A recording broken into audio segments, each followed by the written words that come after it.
মতো আজকে দেশের বিভিন্ন জায়গায় যে বিল নিয়ে যেটা কালো বিল মোদী সরকারে যেটা কার্য করছেন মুসলমানদের ছাপাইয়া দিতরা এটার বিরুদ্ধে গোটা ভারতবর্ষের বিভিন্ন জায়গায় আজকে মসজিদ থেকে বাইর হইয়া কালো বেশ ধারণ করিয়া সরকারের এই পদক্ষেপে নিন্দা দীক্ষার জানাইতরা।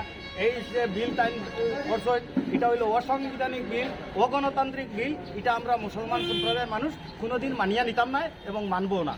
2 নম্বর কথা হইল গিয়া যে আমরা যে সরকারের যেটা আমরা চাপাইয়া দিদরা এটা শুধু আমরা একটা সম্প্রদায়ের তাই হেও প্রতিপন্ন কথা। আমরা মসজিদ, মাদ্রাসা, মক্তব, মজারখানা, দরগা এইগুলা তাই সরকারে এটা আমরা বাপ দাদার সম্পদ, এটা আমার মুসলমানদের সম্পদ। এইগুলা দেওয়া হয়েছে আল্লাহর হস্তে অফ করিয়া। এটাতে সরকারে কোনো হস্তক্ষেপ করতে পারে না। এটা গণতন্ত্র বিরোধী, আইন বিরোধী, সমাজ বিরোধী। গতিকে এটারে আমরা আজকে নিন্দা এবং ধিক্কার জানাইয়া। 2 নম্বর কথা হইল আমরা যে আন্দোলনগুলো, আমরা যে প্রতিবাদগুলা, এটা কোনো জাতির কোনো ধর্মের মানুষের লাগি না। এটা শুধু সরকারের বিরুদ্ধে আমরা এই প্রতিবাদ, যে সরকার যেটা আমরা উপরে অন্যায়ভাবে চাপাইয়া যে আইনগুলা দিলার এটা আমরা মানিয়া নিতাম না। গতিকে আমরার পক্ষে বিভিন্ন অমুসলিম ভাইয়েরা স্বাক্ষর করছেন এবং আজকেও দেখছি কয়েক লক্ষ মানুষের মিছিলও দিতরা, শিখ, বৌদ্ধ, জৈন বিভিন্ন ধরনের মানুষে আমরার পক্ষে আসুন। গতিকে আমরা জাতি, ধর্ম, বর্ণ নির্বিশেষে সবাই আহ্বান জানাইয়া আমরা এটা অন্যায়র, জুলুমর এই ফেসিবাদী সরকারে করে এটার বিরুদ্ধে সবে আওয়াজ তুলিয়া আমরা যেটা ন্যায় এটা পাইবার লাগে আমরা সবে লাস্ট রক্তবিন্দু দিয়া আমরা তাহমু।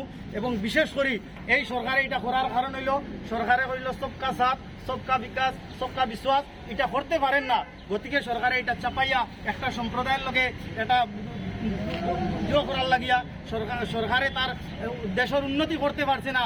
এইটা রাখিয়ে রাখবার লাগি এক সম্প্রদায়ের মানে টার্গেট করিয়া কিছু খাস ঘরের যাতে দেশে কোনো দাঙ্গা লাগাইতে পারেনি, ওটা সরকারে স্যার। গতিকে আমরা দাঙ্গার কোনো উদ্দেশ্য নাই। আমরা মুসলিম ধর্মাবলম্বী মানুষ, আমরা শান্তিপ্রিয় মানুষ। আমরা ধর্মের মূল মন্ত্র হইল শান্তি।